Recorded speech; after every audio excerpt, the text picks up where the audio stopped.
नमस्कार दोस्तों, स्वागत है आपका मेरे YouTube channel learning with VK पर, जहां मैं लेकर आता हूं कंपटीशन एग्जाम से संबंधित महत्वपूर्ण प्रश्नों का संग्रह और डेली करंट अफेयर्स जो आपके आने वाले एग्जाम्स के लिए काफ़ी महत्वपूर्ण होते हैं, चाहे वो एसएससी हो, एनटीपीसी हो, टेट, सीटेट या कोई अन्य एग्जाम हो। ये सभी प्रश्न आपके लिए काफ़ी महत्वपूर्ण होने वाले हैं, तो बने रहिए वीडियो के आखिरी तक। और अगर आप इस चैनल पर नए हैं तो चैनल को सब्सक्राइब कीजिए और साथ ही बेल आइकन को प्रेस कीजिए ताकि हमारे नए वीडियो आप तक पहुँच सकें, और वीडियो को लाइक एंड शेयर करना ना भूलें। यह वीडियो सामान्य विज्ञान पर आधारित है, जिसका मुख्य विषय भौतिक विज्ञान है। भौतिक विज्ञान के चैप्टर मापन के कुछ टॉपिक्स को हम इस वीडियो में देखेंगे। इसके पहले इस टॉपिक्स पर हमने एक वीडियो ऑलरेडी बना चुके हैं, जिसमें हमने मापन, मात्रक, भौतिक राशियाँ जिनमें अदिश राशियाँ, सदिश राशियाँ, इन टॉपिक्स को कवर कर चुके हैं। यदि आपने अभी तक वो वीडियो नहीं देखा है तो आई बटन पर क्लिक करके उस वीडियो को आप देख सकते हैं। चलिए शुरू करते हैं हमारे आज के इस वीडियो को। अगला टॉपिक है मूल राशियाँ। मूल राशियाँ किसे कहते हैं? तो ऐसी भौतिक राशियाँ जो स्वतंत्र हैं, अर्थात जिन्हें व्यक्त करने के लिए दूसरी राशियों की आवश्यकता नहीं पड़ती, उन्हें मूल राशियाँ कहते हैं। ठीक, विज्ञान में 7 मूल राशियाँ होती हैं और 2 पूरक मूल राशियाँ होती हैं जो निम्नलिखित है। चलिए देखते हैं हमारी मूल राशियाँ कौन कौन सी हैं। मूल राशियाँ हमारी हैं, पहला लंबाई, दूसरा द्रव्यमान, तीसरा समय, चौथा विद्युत धारा, पांचवा ताप, छठा ज्योति तीव्रता और सातवां पदार्थ की मात्रा। और अगर हम मूल राशियों के मात्रक की बात करें तो यहाँ लंबाई का मात्रक होता है मीटर, लंबाई का मात्रक होता है मीटर, द्रव्यमान का मात्रक होता है किलोग्राम, द्रव्यमान का मात्रक क्या होता है किलोग्राम, समय का मात्रक होता है सेकंड, समय का मात्रक क्या होता है सेकंड, विद्युत धारा का मात्रक होता है एम्पियर, विद्युत धारा का मात्रक क्या होता है एम्पियर, ताप का मात्रक होता है केल्विन, ताप का क्या मात्रक होता है यहाँ पर केल्विन, ज्योति तीव्रता, ये काफ़ी इंपॉर्टेंट है, कई बार एग्जाम्स में पूछे जाते हैं, तो आप हमेशा याद रखेंगे ज्योति तीव्रता का मात्रक होता है कैंडेला। ये बहुत इंपॉर्टेंट क्वेश्चन है, अक्सर एग्जाम्स में पूछे जाते हैं। पदार्थ की मात्रा, इसकी ये भी बहुत इंपॉर्टेंट है, ये भी कई बार एग्जाम्स में पूछा गया, तो आप इसको भी याद रखेंगे। पदार्थ की मात्रा का मात्रक होता है मोल।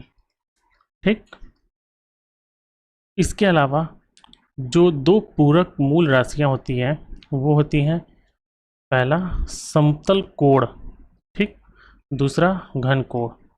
तो यहाँ पर समतल कोण का जो मात्रक की बात करें तो इसका मात्रक होता है रेडियन, क्या होता है रेडियन। और घन कोण की मात्रक की बात करें तो इसका मात्रक होता है स्टेरेडियन, क्या होता है स्टेरेडियन। ठीक, मूल राशियों के मात्रक, अभी इसी को हमने डिस्कस किया है। यहाँ पर देखिए टेबल के फॉर्म में है, जो भौतिक राशियाँ हैं वो इस कॉलम में है, इनके जो मात्रक हैं वो दूसरे कॉलम में है, और जो तीसरे कॉलम में इनके मात्रक के सिंबल हैं। अगर सिंबल की बात करें तो मीटर का जो सिंबल है वो इस स्मॉल एम, किलोग्राम का केजी, सेकंड का एस, एम्पियर का ए, केल्विन का के, कैंडेला का CD, मोल का मोल। ठीक, अगर वहीं पूरक मूल राशियों की बात करें तो यहाँ पर ये भी टेबल फॉर्म में है। समतल कोण का होता है रेडियन, जिसका जो मात्रक का सिंबल है वो है रेड, RAD, रेड। और ठोसीय कोण जिसे घन कोण भी कहते हैं, इसका जो मात्रक है स्टेरेडियन, जिसे SR से प्रदर्शित किया जाता है। अगला टॉपिक है व्युत्पन्न राशियाँ। तो व्युत्पन्न राशियाँ किसे कहते हैं? वह भौतिक राशियाँ जो मूल राशियों की सहायता से व्युत्पादित की जाती हैं या व्यक्त की जाती हैं, वो व्युत्पन्न राशियाँ कहलाती हैं। अगर हम व्युत्पन्न राशियों की बात करें तो इसमें क्षेत्रफल, आयतन, बल, शक्ति, त्वरण, कार्य, संवेग, दाब इत्यादि आते हैं। अब आइए देखते हैं कि ये सभी भौतिक राशियाँ व्युत्पन्न राशियाँ क्यों हैं। चूँकि व्युत्पन्न राशियों में बोला गया है कि ये जो व्यक्त होती हैं ये मूल राशियों की सहायता से व्यक्त होती हैं, तो मूल राशियाँ तो केवल 7 होती हैं। ठीक, अब जैसे क्षेत्रफल है, क्षेत्रफल भी तो भौतिक राशि है, लेकिन ये मूल राशि नहीं है। ठीक, क्योंकि यह दो भौतिक राशियों से व्यक्त की जाती है। तो इसे व्यक्त करने के लिए इसका फॉर्मूला क्या बनाया गया है, लंबाई गुणे चौड़ाई। अब यहाँ पर दो भौतिक राशियाँ यूज हुई हैं, पहली लंबाई, दूसरी चौड़ाई। तो इन दोनों के गुणनफल से जो भी चीज़ निकल कर आती है वो क्षेत्रफल को दर्शाती है या क्षेत्रफल को प्रदर्शित करती है।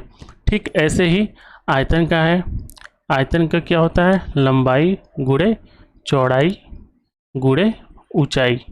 ठीक, यहाँ पर तीन भौतिक राशियाँ हैं।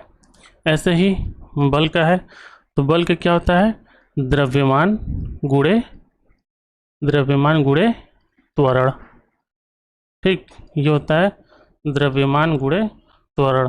और शक्ति का क्या होता है, शक्ति का होता है कार्य बटे समय, कार्य बटे समय। त्वरण का क्या होता है, वेग परिवर्तन बटा समय। क्या होता है, वेग परिवर्तन बटे समय। ऐसे ही कार्य का क्या होता है, बल गुणे बल की दिशा में विस्थापन, बल गुणे बल की दिशा में विस्थापन, बल की दिशा में विस्थापन। और संवेग क्या होता है, तो ये दो राशियों से मिलकर बना है, द्रव्यमान गुणे वेग, ये होता है संवेग। और दाब जो है इसका होता है बल बटे क्षेत्रफल। तो ये तो कुछ उदाहरण हैं।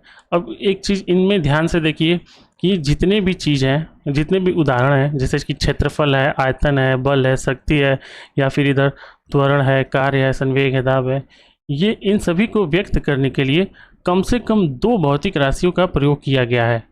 ठीक, तो यही तो डेफिनेशन में बोला गया है कि जो मूल राशियों की सहायता से व्यक्त की जाए वो व्युत्पन्न राशियाँ होती हैं। ठीक, आई होप कि आपको अच्छे से समझ में आ गया होगा। चलिए आगे बढ़ते हैं। अगला टॉपिक है मात्रक। चूँकि हम मात्रक पर डिस्कस कर चुके हैं, फिर भी आइए एक बार इसकी डेफिनेशन देख लेते हैं। किसी भौतिक राशि को मापने के मानक को मात्रक कहा जाता है। ठीक, अब यह दो प्रकार का होता है, मूल मात्रक, व्युत्पन्न मात्रक। देखिए अब यहाँ पर भी क्या है, मूल मात्रक है और व्युत्पन्न मात्रक है। अभी हमने क्या पढ़ा था, मूल राशि और व्युत्पन्न राशि। ठीक वही कंसेप्ट यहाँ भी लगता है। तो चलिए देखते हैं इसको। मूल मात्रक, भौतिकी के अंतर्गत आने वाले सभी भौतिक राशियों को व्यक्त करने के लिए कुछ स्वतंत्र मानकों का प्रयोग किया जाता है। ये मानक किसी अन्य मानक पर निर्भर नहीं करते हैं, अतः इसे मूल मात्रक कहते हैं। या फिर अगर इसे दूसरी तरह से कहा जाए तो मूल राशियों को व्यक्त करने के लिए जिन मानकों का प्रयोग किया जाता है उन्हें मूल मात्रक कहते हैं। ठीक, जैसे कि लंबाई का मात्रक मीटर, द्रव्यमान का मात्रक किलोग्राम, समय का मात्रक सेकेंड। अगला टॉपिक है व्युत्पन्न मात्रक। चलिए देखते हैं इसे। वे मात्रक जो दो या दो से अधिक मूल मात्रकों से प्राप्त होते हैं या इनसे निगमित किए जाते हैं या फिर व्यक्त किए जाते हैं, व्युत्पन्न मात्रक कहलाते हैं। अगर हम इसे दूसरे वाक्यों में बोलें तो व्युत्पन्न राशियों को व्यक्त करने के लिए जिन मानकों का प्रयोग किया जाता है उसे व्युत्पन्न मात्रक कहते हैं। उदाहरण की बात करें तो जैसे कि चाल का मात्रक होता है मीटर प्रति सेकेंड, आयतन का मात्रक घन मीटर, त्वरण का मात्रक मीटर प्रति सेकेंड स्क्वायर, शक्ति का मात्रक जूल प्रति सेकेंड इत्यादि व्युत्पन्न मात्रक हैं। अब चलिए जानते हैं कि ये व्युत्पन्न मात्रक क्यों हैं या फिर कैसे हैं। तो चूंकि हमारा जो पहला एग्जाम्पल है वह है चाल, चाल का मात्रक मीटर प्रति सेकेंड। चूंकि हमारे डेफिनेशन में बोला गया है कि व्युत्पन्न मात्रक वे होते हैं जो व्युत्पन्न राशियों को व्यक्त करते हैं। कहने का मतलब कि यह चाल जो है ये क्या है, व्युत्पन्न राशि है। और व्युत्पन्न राशि क्यों है, क्योंकि चाल बराबर होता है दूरी बटे समय। चाल बराबर क्या होता है, दूरी बटे समय। तो यहाँ पर दो भौतिक राशियों का प्रयोग किया गया, यानी कि चाल जो है व्युत्पन्न राशि है। और व्युत्पन्न राशियों को व्यक्त करने के लिए जिन मानकों का प्रयोग होता है उसे ही तो व्युत्पन्न मात्रक कहते हैं। कहने का मतलब कि यहाँ पर जो दूरी का मात्रक होगा वो हो जाएगा मीटर, ठीक, और समय का मात्रक क्या हो जाएगा, सेकेंड। चूँकि यह बटे में है तो यहाँ भी लगा देंगे। इस तरीके से हमारा जो मात्रक बन गया वो क्या बन गया, मीटर प्रति सेकेंड, जो कि एक व्युत्पन्न मात्रक है। ऐसे ही आयतन, आयतन का क्या होता है, आयतन के लिए लंबाई गुणे चौड़ाई गुणे ऊंचाई। अब यहाँ पर इन तीनों का मात्रक क्या हो जाएगा, मीटर गुणे में मीटर फिर गुणे में मीटर, यानी कि इन तीनों का जो गुणनफल है वो किसके बराबर हो जाएगा, मीटर क्यूब के या फिर घन मीटर के। ऐसे ही त्वरण का मात्रक मीटर प्रति सेकंड स्क्वायर, शक्ति का मात्रक जूल प्रति सेकंड। ठीक, आई होप कि ये भी आपको समझ में आ गया होगा। अगला टॉपिक है मात्रक पद्धतियाँ। ठीक, चलिए इसे देखते हैं। भौतिक राशियों के मापन हेतु मुख्य रूप से 4 पद्धतियाँ प्रचलित है। आइए देखते हैं कौन कौन सी हैं। पहला MKS पद्धति, दूसरा CGS पद्धति, तीसरा FPS पद्धति, चौथा SI पद्धति। ठीक, अगर हम बात करते हैं MKS पद्धति की, ठीक, तो यहाँ पर MKS यानी कि जो M का मतलब है वो है मीटर, K का मतलब है किलोग्राम, ठीक, और S का मतलब है सेकेंड, यानी इसे मीटर किलोग्राम सेकंड पद्धति भी कहते हैं, जिसमें लंबाई का मात्रक मीटर होता है, द्रव्यमान का मात्रक किलोग्राम होता है और समय का मात्रक सेकंड होता है। ऐसे ही CGS पद्धति में C का मतलब होता है सेंटीमीटर, C का मतलब क्या होता है सेंटीमीटर, G का मतलब होता है ग्राम, S का मतलब होता है सेकेंड, यानी इसे सेंटीमीटर ग्राम सेकेंड पद्धति भी कहते हैं, जिसमें लंबाई का मुख्य रूप से मात्रक सेंटीमीटर होता है, द्रव्यमान का ग्राम होता है और समय का सेकंड होता है। इसी तरह से FPS पद्धति में F जो है वो दर्शाता है फुट को, किसे, F दर्शाता है फुट को, P दर्शाता है पाउंड को, P किसे दर्शाता है पाउंड को, और S सेकंड को, यानी कि इसे फुट पाउंड सेकंड पद्धति भी कहते हैं, या फिर इसका एक और नाम है, इसे ब्रिटिश पद्धति भी कहते हैं। क्या कहते हैं, इसे ब्रिटिश पद्धति भी कहते हैं। अगला है SI पद्धति। SI पद्धति को अंतर्राष्ट्रीय पद्धति भी कहते हैं। SI पद्धति को अंतर्राष्ट्रीय पद्धति भी कहते हैं। आजकल सर्वाधिक प्रचलन इसी पद्धति का है, जिसे पूरी दुनिया में मान्यता प्राप्त है। सन 1967 में अंतर्राष्ट्रीय माप तौल के महाअधिवेशन में इस पद्धति को स्वीकार किया गया था। आजकल सभी वैज्ञानिक व व्यवहारिक प्रेक्षणों व गणनाओं यानी ऑब्जर्वेशन एंड कैलकुलेशन में इसी पद्धति का प्रयोग किया जाता है। अभी हमने 7 मूल मात्रक तथा 2 पूरक मूल मात्रकों को पढ़ा, जो कि SI पद्धति में ही आते हैं, और इन मात्रकों का पूरी दुनिया में सबसे ज़्यादा प्रयोग किया जाता है।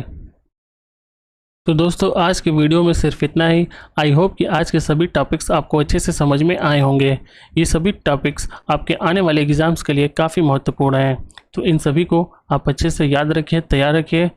आई होप कि ये सभी चीज़ें आपके आने वाले एग्ज़ाम में आपकी मदद करेंगी। दोस्तों अगर आपको मेरा वीडियो पसंद आता है तो वीडियो को लाइक कीजिए और ज़्यादा से ज़्यादा शेयर कीजिए। साथ ही अगर यदि आपने चैनल को सब्सक्राइब नहीं किया है तो चैनल को सब्सक्राइब कर लीजिए और बेल आइकन को प्रेस कर दीजिए, ताकि हमारे नए वीडियो के अपडेट्स आपको मिलते रहें। वीडियो देखने के लिए धन्यवाद।